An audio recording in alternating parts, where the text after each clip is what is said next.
मेरे बड़े भैया को उनके एक रिश्तेदार ने पूछा, क्या आपने यह शादी स्वीकार कर ली? कहाँ हम लोग हिंदू हैं और कहाँ वह बंगाली है। तब बड़े भैया ने कहा कि मेरी इजाजत का सवाल ही कहाँ उठता है। दोनों ने अपनी मर्जी से कोर्ट मैरिज की है, तो मैं इसमें क्या कर सकता हूँ। दोनों अब बालिग हो चुके हैं। जब वे दोनों ही खुश है, जिसमें मैं क्या कर सकता हूँ। हाँ, मुझे खेद है कि मैं आपको निमंत्रण में नहीं बुला पाया। कहते हैं न कि विवाह तो जन्म जन्म का साथ ही निर्धारित हो जाते हैं।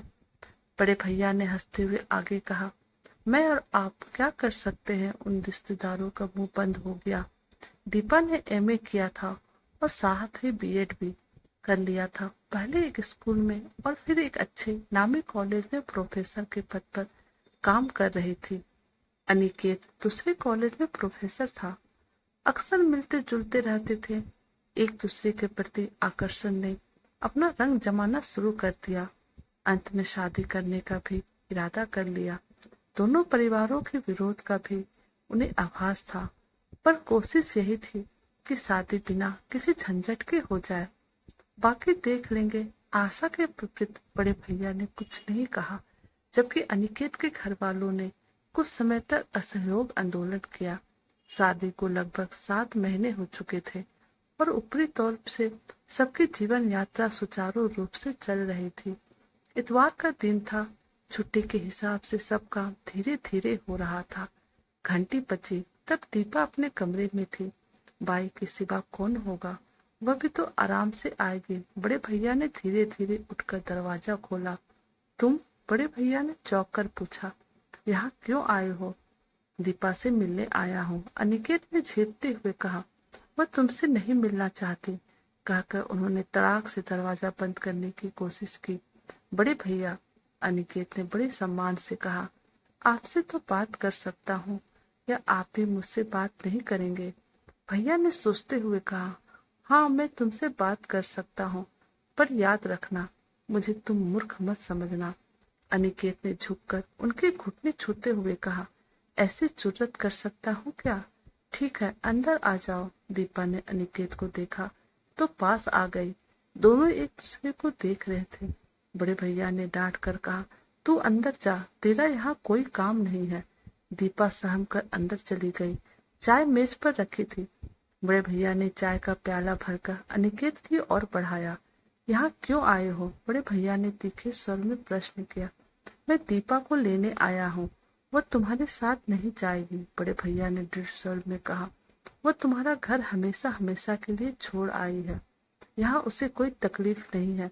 अनिकेत ने झिझकते हुए कहा, दरअसल कुछ गलतफहमी हो गई है, मैं उसे दूर करने आया हूँ। गलतफहमी?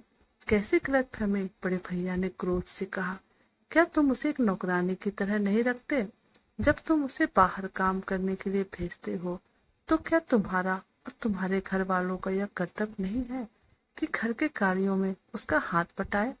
ठहर जाओ, बड़े भैया ने डांट कर कहा, मैं इतना कमीना तो नहीं हूँ तुम्हें घर से बाहर उठाकर फेंक दो, पर दीपा से मिलने की आज्ञा कभी नहीं दूंगा। इधर बाहर वाला कमरा खाली है, वहाँ जब तक मर्जी हो रहो, पर दीपा से मिलने की कोशिश मत करना। अनिकेत लाचारी से कमरे में चला गया। दीपा थोड़ी देर में बाहर आई। चेहरे पर परेशानी झलक रही थी। बड़े भैया ने रूखे स्वर में कहा, मैंने अनिकेत को डांट दिया है। अगर अपनी और मेरी इज्जत प्यारी है तो उससे बात मत करना। अब तुम हमेशा हमेशा के लिए यहाँ रहो। हाँ, नौकर के हाथ नाश्ता और खाना कमरे में भिजवा देना। मैं बाहर उसकी सूरत भी नहीं देखना चाहता, समझी? बड़े भैया 2 दिनों तक दीवार बने बीच के कमरे में आराम कुर्सी लगाकर बैठे रहे। दफ्तर से भी छुट्टी ले ली थी। दीपा पर पूरा विश्वास था कि वह अनिकेत से बात नहीं करेगी।